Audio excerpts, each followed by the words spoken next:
Decoded.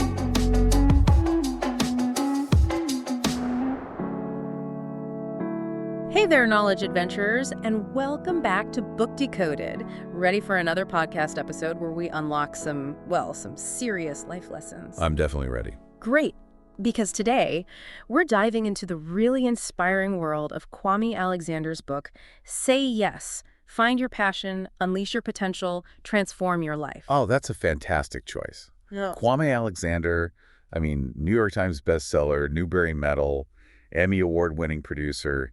He's got quite the track record. Exactly. And this book, it started as a commencement speech, which is interesting. It's packed with actionable ideas, great stories, really thought-provoking stuff. Yeah, and it's very personal too, isn't it? Draws a lot from his own journey as a writer. Totally. So let's get into the core idea. The whole book really hinges on this powerful little word, yes. Right. His central theme is just how transformative saying yes can be. He argues, pretty convincingly, I think, that saying yes to yourself is how you start shaping your own reality. But let's be real, saying yes when you have no idea what's going to happen, Yeah. that's scary. It absolutely is. And he doesn't shy away from that. He shares this story from college, saying yes to writing a full-length play. A huge undertaking. Huge. And you think, okay, big effort, big reward. Well, not exactly. Not at first. The opening night, it was basically just his family in the audience. Yeah. In this big theater. Imagine that feeling. Oh, wow.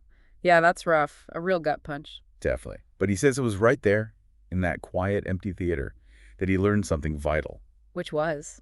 The word yes creates the perception, but the work creates the reality. Oh, that's so good. So the initial yes, it gets you started, gives you the idea, but it's the actual effort, the work that makes it real. Precisely. The yes is like flipping the switch, but the work is the electricity that actually makes the light turn on. Great analogy. But it's not all about saying yes, is it? The book also talks a lot about dealing with hearing no. Oh, absolutely. Learning from the no's is just as important. He tells this really powerful story about his father. Publisher, right. Yeah, his dad ran a publishing house. So Kwame, young and eager, shows him his poetry. And his dad says? Basically, poetry doesn't sell, son. Just like that. Pretty blunt. Ouch. That could easily shut someone down, especially coming from your own father in the business. You'd think so. But what's amazing is how Kwame used that no, and it didn't stop him. It actually fueled him. Really? How so? Within a month, he decided, okay, I'll start my own publishing company then. And get this, he even got a small loan from his dad to do it. No way. So the no actually pushed him towards his own yes. Exactly. It shows that sometimes saying yes to your own vision means you kind of have to say no to other people's limitations, even people you respect. And it wasn't instant success after that either. He mentions waiting tables while still writing, right? That perseverance. Absolutely. It takes grit. Which brings us to another great story. Talk about finding opportunity in unexpected places.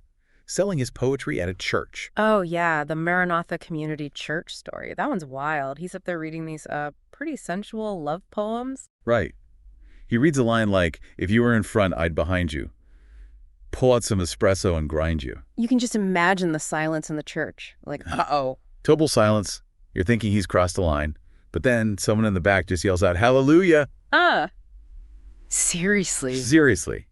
And then he sold every single book he had with him. That's incredible. What a lesson in just, walking through doors, even when you're not sure what's behind them, trusting the process. It really is. And that ties into another point he makes, that the big yes moments are often built on lots of smaller, maybe less exciting yeses. Like the day-to-day stuff. Exactly. The editing jobs he took, just consistently showing up to write.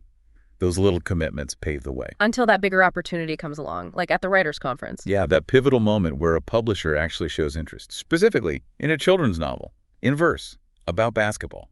Very specific. And that became the crossover.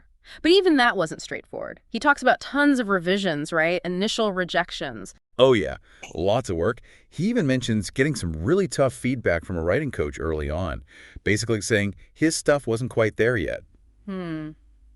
That must have stung, but crucial for growth. Definitely. He had to say yes to getting better, to putting in that work we talked about, and eventually the coach saw the improvement. So things start looking up. He gets a big-time agent. Right, a really powerful agent. You'd think, okay, here we go. But then more no's. Publishers just weren't biting on what he considered his masterpiece. And then the twist. The twist. The agent admits she never even sent the manuscript out because she didn't think poetry would sell. Wow. After all that time, that's Yeah, unbelievable. it really is. A tough lesson that you can't let someone else's lack of belief kill your dream. What did he do? He fired her, right? Had to. And just kept believing in his work. He did.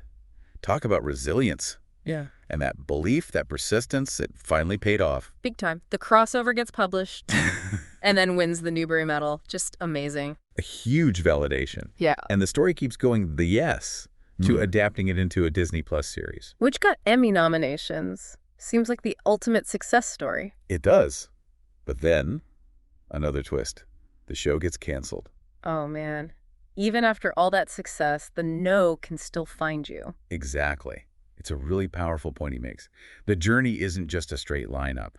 And he talks about being at the Emmys around that time, right? Having a kind of epiphany. Yeah, a realization. Even with the cancellation, maybe not winning every award, he felt that the real win wasn't the trophy.